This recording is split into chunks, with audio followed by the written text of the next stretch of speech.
খুব গুরুত্বপূর্ণ একটা ঘটনা ঘটেছে গতকাল সন্ধ্যার পর।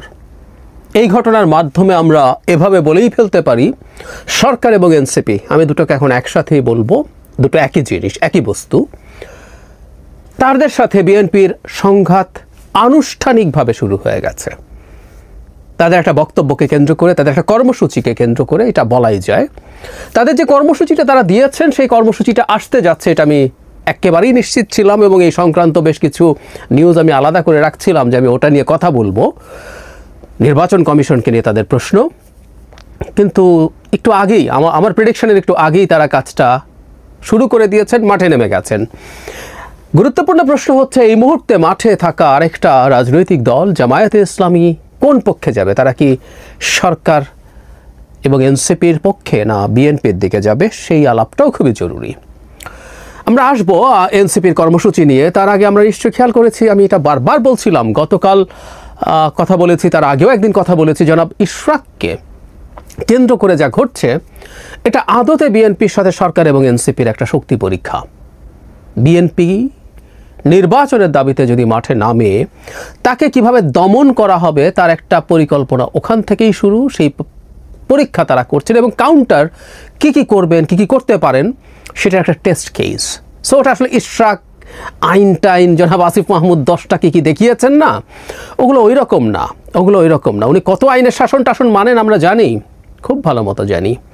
ওনার এপিএস দুদকের তদন্তে যান, উনি তদন্তেরও আগে ওনার সাফাই উনি গায়ে যে স্টেটাস দিয়েছেন সেটা শেয়ার করেছেন এবং এসব আলাপ মানুষ করে, যৌক্তিকভাবেই করে। এপিএস খারাপ কিন্তু উপদেশটা ভালো। যাই হোক, ওগুলো ইস্যু ছিল না। ইস্যু আসলে ছিল বিএনপির সাথে সংঘাত, বিএনপির সাথে শক্তি পরীক্ষা, এবং সেটাই তারা আনুষ্ঠানিকভাবে নামছেন।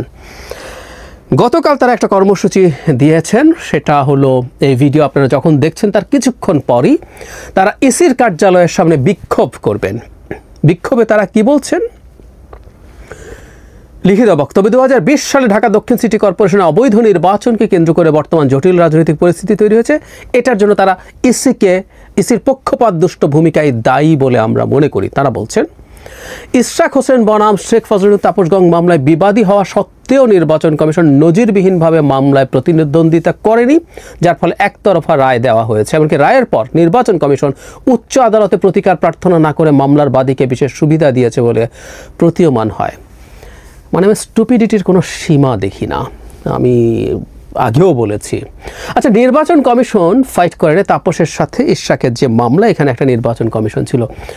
নির্বাচন কমিশন যদি দেখে যে ঠিক আছে এই মামলাটা যেই গতি প্রকৃতিতে যাচ্ছে এটা জনাব ইশরাকের পক্ষে যেতে পারে, এবং তারা যদি এতে কনভিন্সড হয় তারা ফাইট নাও তো করতে পারে, এবং তারা আপিল করেনি, এই কথাও একটা যুক্তি। মানে কোনো একটা পক্ষর কি আপিল করা ফরজ? আমি অবাক হয়ে যাই, এই দলটার কেউ কি তাদেরকে বলছে না কারো আপিল করাও কোনো ফরজ কাজ না, ঠেকাতে যাবেন কেন? মানে নির্বাচন কমিশন, এনসিপি এক্সপেক্ট করছে নির্বাচন কমিশন তাপসের মতো করে, তাপসের পক্ষে হয়ে কথা বলবেন, উনি ঠিকই করেছেন, তাপস নির্বাচিত হয়েছে, এই ফাইট করবেন যেহেতু বিবাদী। আসলে আবারও বলছে এগুলো কোনো ইস্যু না, একটা বাহানা তৈরি, কারণ এরপরে তিনি যা বলছেন সেটা খুব ক্লিয়ার। জনাব এনসিপির পরে যেটা হয়েছে, জনাব আখতার হোসেন, এনসিপির দ্বিতীয় সর্বোচ্চ ব্যক্তি, তিনি বলছেন এর আগেও নির্বাচন কমিশন নিরপেক্ষ আচরণ বজায় রাখার পরিবর্তে এমন সব বক্তব্য দিয়েছে যার সঙ্গে একটি বৃহৎ রাজনৈতিক দলের অবস্থানের সাদৃশ্য রয়েছে, এই অভিযোগও তিনি করেন। এবং তিনি স্মরণ করিয়ে দেন বর্তমান নির্বাচন কমিশন অবৈধ ফ্যাসিবাদী আওয়ামী লীগ সরকারের প্রণীত প্রধান নির্বাচন, যে আইনটা নিয়ে আমরা করি সেটা দিয়ে তৈরি হয়েছে, এতে সব পক্ষ প্রত্যাখ্যান করেছিল, এই আলাপ করছেন। এবং পরবর্তীতে তারা এই যে লোকাল গভর্নমেন্ট ইলেকশন আগে করতে বলছেন, আমার কাছে ওইটা জরুরি না। তাহলে আমরা এই জায়গাটা খেয়াল করি, নির্বাচন কমিশন জনাব তাপসের সাথে ইশরাকের যে মামলা সেটার বিবাদী হওয়া সত্ত্বেও কোনো ফাইট করে নাই। মানে তারা ঠিক ছিল, তাপসী মেয়র, এটা করতে হতো তাদেরকে, তাদের ভাষ্য মতে। আর রায় যখন জনাব ইশরাকের পক্ষে এসছে, নির্বাচন কমিশন কেন সন্তুষ্ট হলো, কেন তারা আপিল করলো না, এটা অপরাধ হয়ে গেল। নির্বাচন কমিশন যখন দেখেছে এটা নিয়ম, মানে একটা মামলায় তো আসলে আমরা আপিল করি তখন যখন আমি সংক্ষুব্ধ হই, এই রায় আমি পছন্দ করছি না, তখন আমি আপিলের জন্য যাই। বহু ক্ষেত্রে মানুষ আপিল ছাড়া রায় মেনে নেয়। তারা এগুলো বলছেন। কিন্তু ওই যে বলছিলাম এটা একটা প্লট, বোঝা যাচ্ছে না। আপনাদের সামনে কয়েকটা গুরুত্বপূর্ণ জিনিস আনি। 1 মে জনাব সারওয়ার তুষার যুগ্ম আহ্বায়ক বলছেন এই ইসি কি চায়, এসি কার এসি কি চায় তা এখন বড় প্রশ্ন। বর্তমান নির্বাচন কমিশনের বক্তব্য একটি নির্দিষ্ট রাজনৈতিক দলের সঙ্গে মিলে যাচ্ছে, এর অধীনে সুষ্ঠু ও নিরপেক্ষ নির্বাচন সম্ভব নয়। তিনি মনে করেন একটি গ্রহণযোগ্য নিরপেক্ষ ইসি গঠন এখন সময়ের দাবি। অন্তর্বর্তী সরকার অবশ্যই এমন একটি নির্বাচন কমিশন গঠন করতে হবে যেখানে সব দলের আস্থা থাকবে এবং একটি লেভেল প্লেয়িং ফিল্ড নিশ্চিত হবে। খুব ক্লিয়ারলি বুঝতে পারছি জনাব তুষার গুরুত্বপূর্ণ সদস্য, তিনি এটা বলেছেন। মে মাসেই 17 মে জনাব হাসনাত আবদুল্লাহ প্রশ্ন করছেন নির্বাচন কমিশন কাদের পারপাস সার্ভ করছে। সেখানে কিছু প্রস্তাবনা আছে, সেই প্রস্তাবনাগুলো গ্রহণ করছে না বলে তিনি একই প্রশ্ন করছেন। তার মানে আমরা বুঝতে পারছি জনাব হাসনাত সব গুরুত্বপূর্ণ সদস্যরা নির্বাচন কমিশন নিয়ে সিস্টেম্যাটিকলি প্রশ্ন করছিলেন এবং এটা যে আসছিল আমি আসলে ওটা থেকেই দেখতে পাচ্ছিলাম এবং জামাতেরও একটা অবস্থান আছে, সেই প্রসঙ্গে আসবো। ওটা দেখে আমি প্যাটার্নটা বুঝতে পারছিলাম। তাহলে এখন সামনে নির্বাচনকে ঝামেলায় ফেলার জন্য যে পথ সেটা হচ্ছে নির্বাচন কমিশন বিতর্ক। এটা এখন একটা বিরাট প্রশ্ন হিসেবে আমাদের সামনে হাজির হয়েছে। কারণ নির্বাচন কমিশন কখনো কখনো কিছু কিছু ক্ষেত্রে তাদের নির্বাচন নিয়ে, তারা ডিসেম্বরের মধ্যে নির্বাচন নিয়ে প্রস্তুতি নিচ্ছেন, এই ধরনের নানান মন্তব্য করেছেন। ইনফ্যাক্ট তাদের এই প্রস্তুতি রাখতে হবে, কারণ প্রধান উপদেষ্টার ভাষ্যমতে যেটা সবচেয়ে কম সময়, সেই কম সময়ের জন্যই তাদেরকে প্রস্তুত থাকতে হবে। তারা তো জুনের প্রস্তুতি রাখবেন না, ডিসেম্বরে যদি প্রস্তুতি থাকে সেটা ওনার জুনের জন্য কাজ হয়ে যাবে। একই সাথে আমি বলবো নির্বাচন কমিশনের 2-1টা কাজ আমি ব্যক্তিগতভাবেও পছন্দ করিনি। এগুলো ইভেন সত্যিকার অর্থে বিএনপি না, এগুলো কিছু কিছু ক্ষেত্রে আওয়ামী লীগের পক্ষে যাচ্ছিল। আমার কাছে এটার ইন্টারপ্রিটেশন হচ্ছে নির্বাচন কমিশনকে সম্ভবত সরকারি নির্দেশনা দিচ্ছিলেন, কারণ সরকারও চাইছিল আওয়ামী লীগকে রাখার জন্য।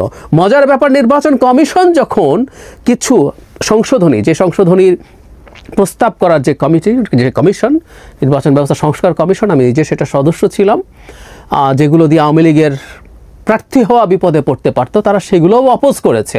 তো সেটা যদি অপরাধ হয়, তাকে যদি চেঞ্জ করতে হয়, ডক্টর ইউনূসকে সবার আগে চেঞ্জ করা দরকার। বহুবার তিনি বলেছেন উনি আওয়ামী লীগকে নিষিদ্ধ করতে চান না, শেষ পর্যন্ত চাপে ফলে করছে। তো আবারও বলছি, ডক্টর ইউনূসকে বলছি না, এখানে বলছি এটা পলিটিক্স। এটাই এখন এনসিপির পলিটিক্স এবং তারা নির্বাচনকে কনফিউশনের মধ্যে নিয়ে যাওয়ার জন্য এটাই তারা কাজ করবেন। এনসিপি আসলে কোনো শক্তিই না, ভোটের রাজনীতিতে এনসিপি কোনো শক্তি না, একদম ক্লিয়ার।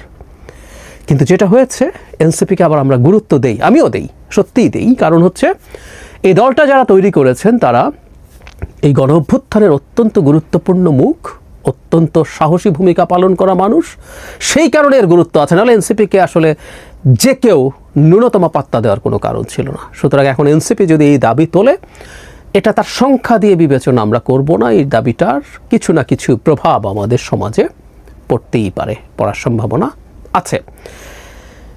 এবং এটাকেই আমি বিএনপির সাথে সংঘাত বলছি, কারণ বিএনপি যেহেতু মেয়রের নির্বাচনকে কেন্দ্র করে তার এক ধরনের চাপ সরকারের উপরে তৈরি করতে চাইছে ধীরে ধীরে। এমনকি আমরা শাহবাগেও দেখেছি ঢাকা ইউনিভার্সিটির ছাত্র সাম্য হত্যা নিয়েও তারা জামায়াত হয়েছে, তারা ভিসির বিরুদ্ধে কথা বলছে। এগুলো টু সাম এক্সটেন্ট সরকারের উপরে চাপ তৈরির চেষ্টা বলেই মনে হয়।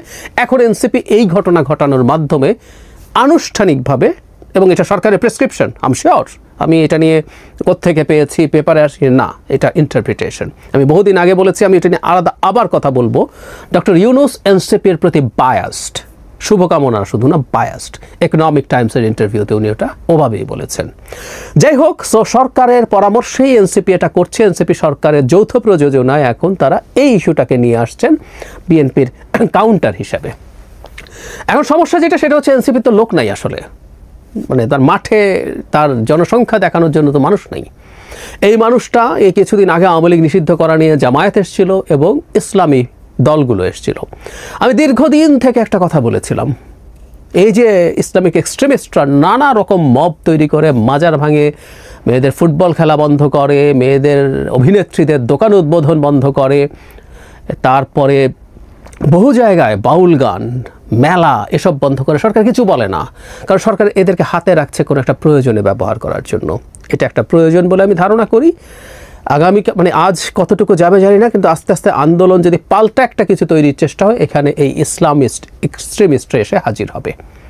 শুরুতে প্রশ্ন করছিলাম জামায়াত কি করবে। জামায়াত তো আসলে সব দিকে খেলার চেষ্টা করে, তারা সব জায়গায় একটা একটা ছোট্ট ছোট্ট নোক্তা দিয়ে রাখে। এই নির্বাচন কমিশনের ব্যাপারেও তাদের একটা নোক্তা আছে। তারা নির্বাচন ঐক্যমত্য কমিশনের সাথে যে মিটিং 18 মে তারিখে নায়েবে আমির ডাক্তার সৈয়দ আবদুল্লাহ মোহাম্মদ তাহের বলছেন, নির্বাচন দেওয়ার মতো ওখানে যাওয়ার পর এখনও সুষ্ঠু পরিবেশ তৈরি হয়নি। নির্বাচন কমিশনের কিছু বিষয় প্রশ্নবিদ্ধ।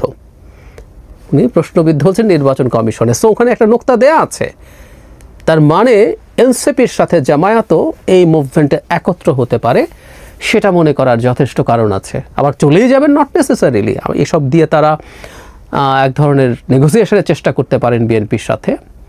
খুব বলেন যে তাদের অনেক শক্তি হয়ে গেছে, এটা ওরা আসলে জানেন যে এবার একটা স্বতন্ত্র নির্বাচন করলে জামায়াতের যে বিরাট একটা বেলুন আছে ওটা ফেটে যাবে, শিওর, এটা ওনারা জানেন।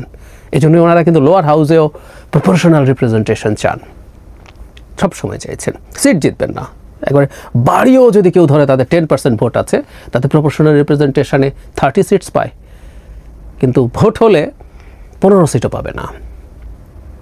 ভোট থাকা আর সিট পাওয়া ফার্স্ট পোস্টে ভিন্ন ব্যাপার।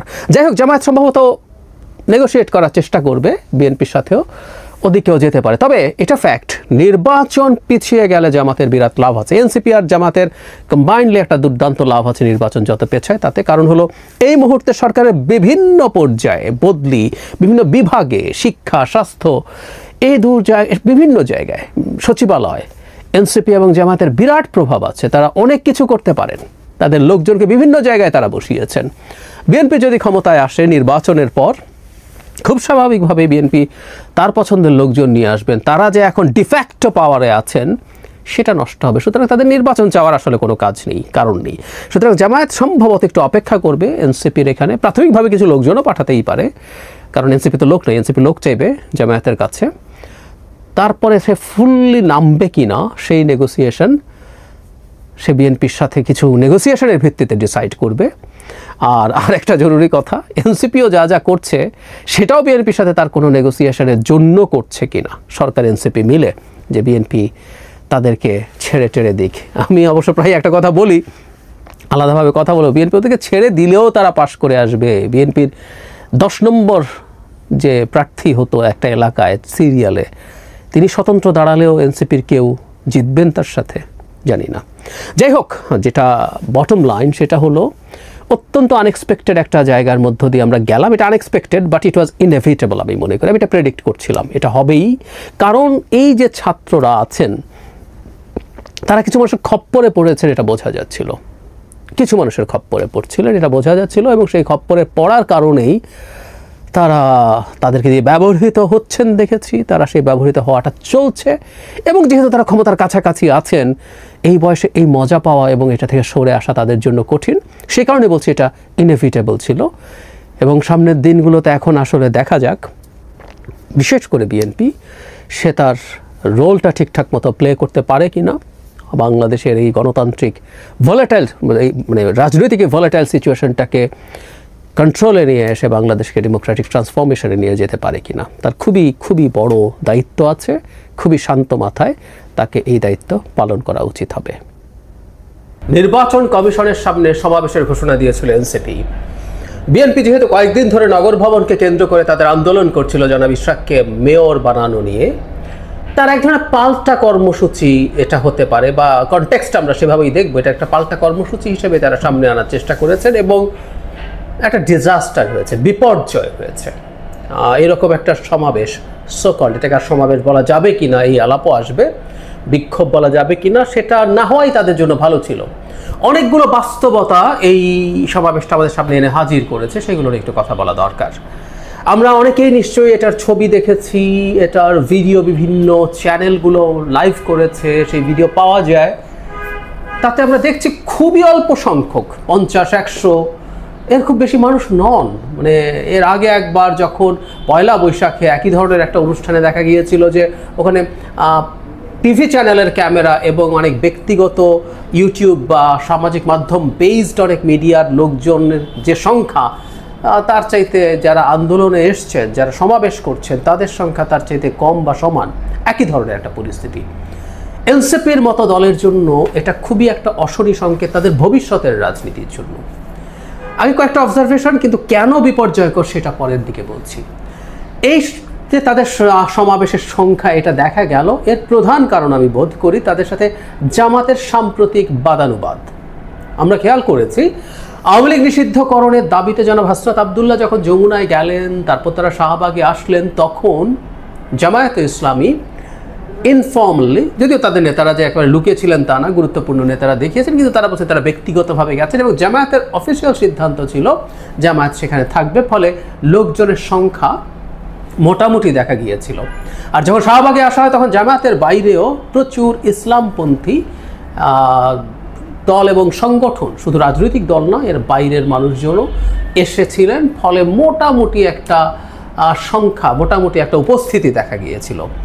জামায়াতের সাথে যেহেতু ওইটাকে কেন্দ্র করে আমাদের নিশ্চয়ই মনে আছে, তারপর তাদের স্লোগান, সেটার প্রতিবাদ করা, পরবর্তীতে মাহফুজ আলমের সাথে জামায়াতের পারস্পরিক যে ঠোকাঠুকি হতে হতে সেই সংকটের কারণে বোধ করি জামায়াত এবার এখানে তাদের লোকজন পাঠায়নি। এটা একটা। আর কোনো একটা কারণে আর একটা সংখ্যার জায়গা আছে সরকারের কাছে, ইসলামপন্থীরা, যাদের বেশিরভাগ সময় আমরা দেখেছি তারা সরকারদের সাথেই থাকতে চান। তারা শেখ হাসিনার সাথে কীভাবে হেফাজতে ইসলাম একটা পর্যায়ে ছিলেন, আমি আপনাদেরকে একটা ভিডিওতে ডকুমেন্ট দিয়ে দেখিয়েছি। সো এখানে তারাও ছিলেন না। আমি জানি না এটা তাদের অর্গানাইজ করার সমস্যা নাকি নিজেদের এত লোক নেই ওখানে, মানে তাদের যে সমর্থন, তাদের মানুষ দেখতে এক ধরনের লুক আছে, তাদেরকে দেখলে চেনা যায়, জামায়াত শিবিরকে দেখলে চেনা যায় না, কিন্তু ওই ইসলামপন্থী দলগুলোর সমর্থকদের যারা মূলত মাদ্রাসা কেন্দ্রিক, তাদের একটা লুক আছে, তাদের পোশাক আশাক, তাদের ফেসের দাড়ি সব কিছু মিলে। আমি জানি না সরকার কোনো কারণে, সরকার বলছি কিন্তু আমি কথাটা, এনসিপির সাথে আমি সরকারকে আলাদা করি না একদম, সরকার এবং এনসিপি মিলে কোনো কারণে এই সিদ্ধান্ত নিয়েছে কিনা এখানে তারা এই ধরনের ইসলামপন্থী রাজনীতি বা সামাজিক সংগঠন যারা করেন তাদেরকে আনবেন না, কারণ একটা সমাবেশ শুধুমাত্র এই ধরনের মানুষকে দিয়েই হচ্ছে, এটার একটা ডিফারেন্ট ইন্টারপ্রিটেশন আছে। ডক্টর ইউনূস সরকারের বিরুদ্ধে যে ক্যাম্পেইন চলছে, যে এই সরকারটা ইসলামিস্টদের সরকার, ইসলামিক ফান্ডামেন্টালিস্টদের, এক্সট্রিমিস্টদের সরকার, এটা একদম ভালো ট্র্যাকশন পেয়ে যাওয়ার সম্ভাবনা আছে। শুধু সেটা না, এনসিপিও ঘোষিতভাবে যে রাজনীতি করে, যে তারা মধ্যপন্থী দল, একটা মধ্যপন্থী দলে যদি কয়েক হাজার মানুষ হতো এবং সবই যদি এরকম ইসলামপন্থী বিভিন্ন সংগঠন থেকে আসা হতো, তাহলে আসলে খুব স্বাভাবিকভাবেই তার মধ্যপন্থী রাজনীতির বিরাট প্রশ্ন তৈরি হতো। যাই হোক, সব কিছু মিলে তারা নিশ্চয়ই এতটা এক্সপেক্ট করেন নাই, এই জায়গায় এসে ঠেকলো। এখন তাদের সংকটটা কোন জায়গায়? আমি বলছিলাম ভবিষ্যতে আসলে বাংলাদেশের রাজনীতির মাঠে সংখ্যার শক্তিও ফ্যাক্টর হয়ে থাকবে। সংখ্যা শক্তি, মাঠে সংখ্যা শক্তি দেখানো আসলে একটা সঠিক রাজনীতি বলে আমি মনে করি না। আমরা আশা করেছিলাম শেখ হাসিনার পতনের সাথে সাথে মাঠে নেমে শক্তি প্রদর্শন করার চল থেকে আমরা ধীরে ধীরে, তাড়াহুড়ো করে না হলে ধীরে ধীরে বেরিয়ে আসব, কিন্তু সরকারের একটা অংশের ফাজলামোর কারণে ওই পরিস্থিতি রয়ে গেছে। ফলে বিএনপি মাঠে তার শক্তি দেখানোর চেষ্টা করছে। এখন সরকারের ওই অংশটাও চাইবে তাদেরও শক্তি কোনো না কোনো ফর্মে দেখানো। এখন এনসিপি যখন তার অবস্থা এইরকম নিয়ে হাজির হয় সবার সামনে, এটা তাদেরকে হতাশ করবে, জনগণকেও এনসিপির প্রতি হতাশ করবে।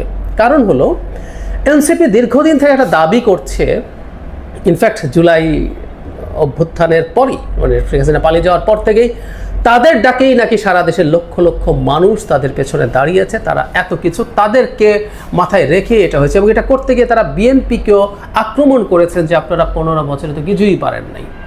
তো তাদের যে ন্যারেটিভ, যে তাদেরকে দেখে দেশের মানুষ রাস্তায় নেমে এসেছিল, তাদের এত বড় ট্র্যাকশন আছে, এত বড় ইনফ্লুয়েন্স আছে, তো তখন স্বাভাবিকভাবে প্রশ্ন থাকবে 50 জন 100 জন মানুষ কেন তাহলে হয়? এমনকি আপনার দলেও কি এই ঢাকা শহরে কয়েকশো বা কয়েক হাজার মানুষ নেই যারা এসে দাঁড়াবে? আর সাধারণ মানুষ, তাদের ভাষ্য মতে তো হাজার হাজার সাধারণ মানুষও আসার কথা ছিল, কারণ বিএনপি দেশটাকে যেহেতু ধ্বংস করে দিচ্ছে তাদের ভাষায়, তাহলে তো তারা এটা খুব সহজেই মানুষের কাছে ট্র্যাকশন পাওয়ার কথা ছিল, পায়নি। সুতরাং তাদের যে ন্যারেটিভ সেটাও ডাহা মিথ্যা প্রমাণিত হলো। আমরা দীর্ঘদিন থেকে বলছি এসব, তারা সামনে ছিলেন কিন্তু ওর মধ্যে মূল শক্তি কোনোভাবেই তাদের কেউ ছিল না, এটা এখন প্রমাণিত এবং ভবিষ্যতে এটা আরও প্রমাণিত হতে থাকবে। তবে সংখ্যা শক্তি যাই হোক, তারা এখানে এসে বক্তব্য রেখেছেন এবং নির্বাচন কমিশন পুনর্গঠনের দাবি জানিয়েছেন। এটা তারা করে যাবেন এবং নির্বাচনটাকে ঝামেলায় ফেলার জন্য তাদের এটাই কৌশল হবে এবং তারা নির্বাচনটাকে ঝামেলায় ফেলার কৌশল হিসাবেই এটা করছেন। আই রিপিট, আমি আবারও বলি, নির্বাচনকে ঝামেলায় ফেলার কৌশলের অংশ হিসেবেই তারা করছেন। তাদেরকে কেউ করাচ্ছে, একটা অংশ তারা অ্যালাইন্ড। কেন বলছি? মানে নির্বাচন কমিশন কি বাংলাদেশে ম্যাটার করে? মানে তারা আজকে এসব কথা বলেন, ছোট মানুষ, বয়সে অনেক আমাদের তুলনায়, কিন্তু কনসাসনেস তো থাকা দরকার। শেখ হাসিনার সময় আমরা কি লড়াই করেছিলাম, কি ফাইট ছিল? নির্বাচন কমিশন পুনর্গঠন করে চমৎকার নির্বাচন কমিশন দাও, এই আলাপ আমরা কেউ করিনি। আমরা বলেছি কোনো বাংলাদেশের মতো প্রেক্ষাপটে অসাধারণ নিরপেক্ষ নির্বাচন কমিশন হলেও কোনো লাভ নেই। আমরা উদাহরণ দিয়েছি, বিচারপতি রৌফ শাহাবুদ্দিনের অধীনে চমৎকার নির্বাচন করেছে, কিন্তু মাগুরা উপনির্বাচন বিএনপির সময় ভালো করতে পারেন নাই। 8 সালে এই নির্বাচনের প্রশ্ন আছে, তারপরে শামসুল হুদা কমিশন রিজনেবলি ওয়েল একটা নির্বাচন করেছে, কিন্তু নারায়ণগঞ্জে নির্বাচন করতে তাদের বিশাল ঝামেলা হয়ে গেছে, কারণ দলীয় সরকার সেটাকে ঝামেলা করতে চেয়েছিল। সো নির্বাচন কমিশন কোনো ফ্যাক্টরি না, ফ্যাক্টর আসলে সরকার। বাংলাদেশে যদি আগামী নির্বাচন, ত্রয়োদশ সংসদ নির্বাচন যদি ভালো না হওয়ার সম্ভাবনা থাকে, তার একমাত্র এবং প্রধান দায় হচ্ছে ডক্টর ইউনূসের যে সরকার, সেটার। এটুকু না বোঝার মতো স্টুপিড তারা নন। তারা জানেন, আমি ওদের অনেকজনকে চিনি, অত্যন্ত ব্রিলিয়ান্ট ইয়াং পিপল, পড়াশোনা করা। আমি সত্যি তাদের অনেকের চিন্তা, অনেকের বোঝাবুঝিতে আমার মধ্যে একটা মুগ্ধতাও আছে। সুতরাং তারা এটা বোঝেন না, তা মনে করার কোনো কারণ নেই, তারা বোঝেন। তাহলে নির্বাচন কমিশন ফ্যাক্টর না, ফ্যাক্টর আসলে একটা কেওস তৈরি করা। তারা একটা কেওস তৈরি করতে চাইছেন, এই কেওসের মাধ্যমে তারা নির্বাচনের পথে নানা রকম অস্থিরতা তৈরি করতে চাইছেন। ধরুন সরকার চেঞ্জ করলেন না, কি হতে পারে জানি, ডক্টর ইউনূস যেহেতু কথা বলেছেন, উনি একটা ডাক দেবেন, তো আমরা এই নির্বাচন কমিশনের অধীনে নির্বাচন মানি নাই, যে আমরা অনেকদিন থেকে বলছি যমুনায় যাও। ওনাদের তো আবার যমুনায় যাওয়ার এক ধরনের অ্যাক্সেস আছে, ওনারা গেলেই যমুনার ব্যারিয়ার ভেঙে যায়, ভেতরে যেতে পারেন। হাসনাত আবদুল্লাহ সার্জিসরা যাবেন সামনে, নাহিদরা যাবেন, তারপরে শাহবাগ ব্লক করে এই নির্বাচন কমিশন সরানো ছাড়া হবে না, আবার পাল্টাপাল্টি হবে, বা আমরা তফসিল মানি না, এসব শুরু হবে। এই শুরুগুলোর লক্ষণ আমরা দেখতে পাচ্ছি। এটা ভবিষ্যতে আরও খারাপভাবেই ফিরে আসবে। আমি মনে করি এই দেশের জনগণ এইটুকু বুঝে রাখুক, কে কোথায় কিভাবে কেন খেলতে চাইছে। এই খেলাগুলোর বিরুদ্ধে আমাদের শক্ত থাকা দরকার আছে। নির্বাচন হবে, নির্বাচনে কে আসবে কে যাবে সেটা নির্বাচনে জনগণই ডিসাইড করবে, এবং ওই ডিসিশনের পরও তাদের মনে হতে পারে তারা ভুল সিদ্ধান্ত নিয়েছে, তাহলে পরের নির্বাচনে তারা সেটা শুধরে নেবে, বা তাদের প্রয়োজনে তারা মাঠে নামবে, কোনো সিদ্ধান্তের বিরুদ্ধে দাঁড়াবে, চাপ দেবে, অন্য দল চাপ দেবে। আমাদের গণতান্ত্রিক ব্যবস্থা এভাবেই চলতে হবে। ক্ষমতা ধরে রাখার মতো কোনো ইত্রামি বাংলাদেশের মাটিতে যাতে আর না হতে পারে, সেটা যেই করুক, সেটা শেখ হাসিনা কিংবা ডক্টর ইউনূসের সরকার পুরোটা বা একটা অংশ করুক, সেটা আমরা মেনে নেব না। এই জায়গায় আমাদের শক্ত হওয়া দরকার।